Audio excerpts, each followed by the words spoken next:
time went on, and they proposed money for the Cordell Hull Dam.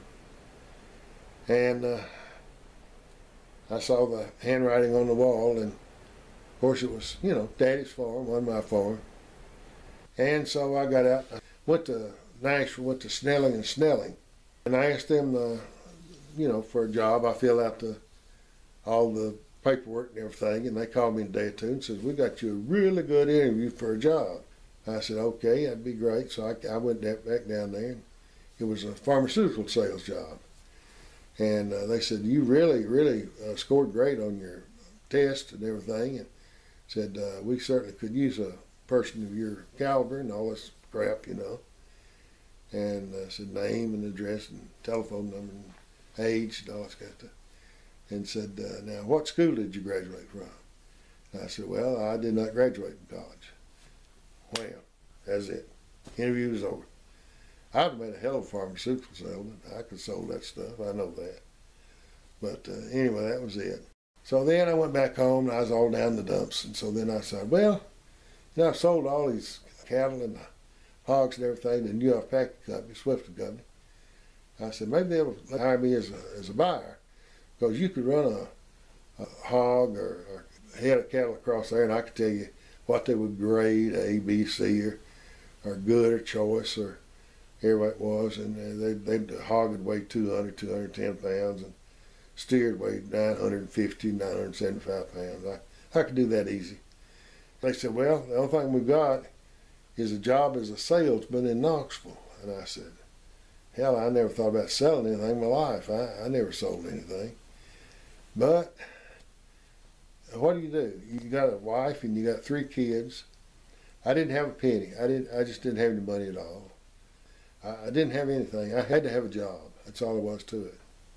I said, "Okay, I'll try it." So I came to Knoxville, and Patty and the kids went to Rockwood.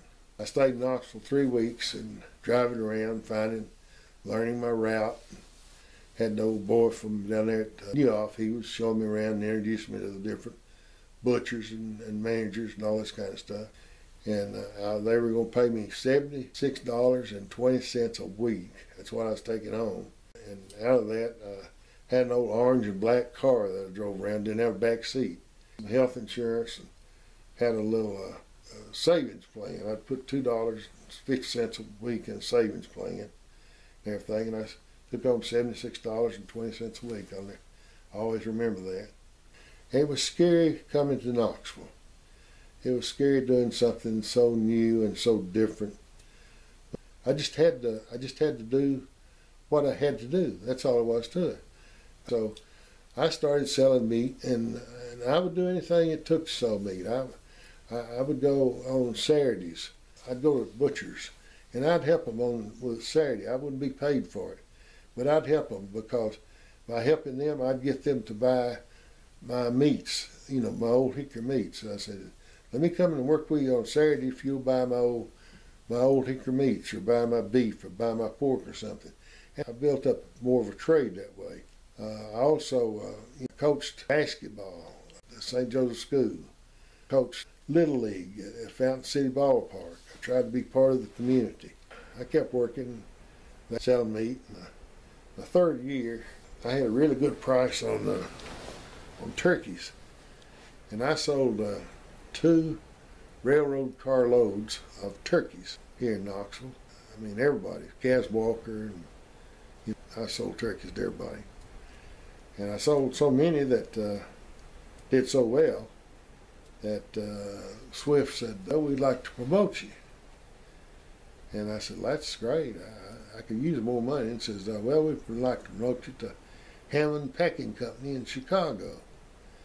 Well, I had been to Hammond Packing Company 2 years before that for training for 3 weeks. It was absolutely like being in Siberia. It was terrible. And I said, "No, I can't do that." Well, another job I was offered was, these people offered me a job with Mars Candy Company.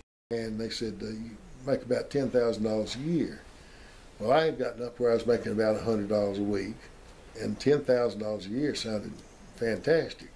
The only catch was I would have to leave town on Tuesday morning and I wouldn't be back until Thursday night, or maybe even Friday night.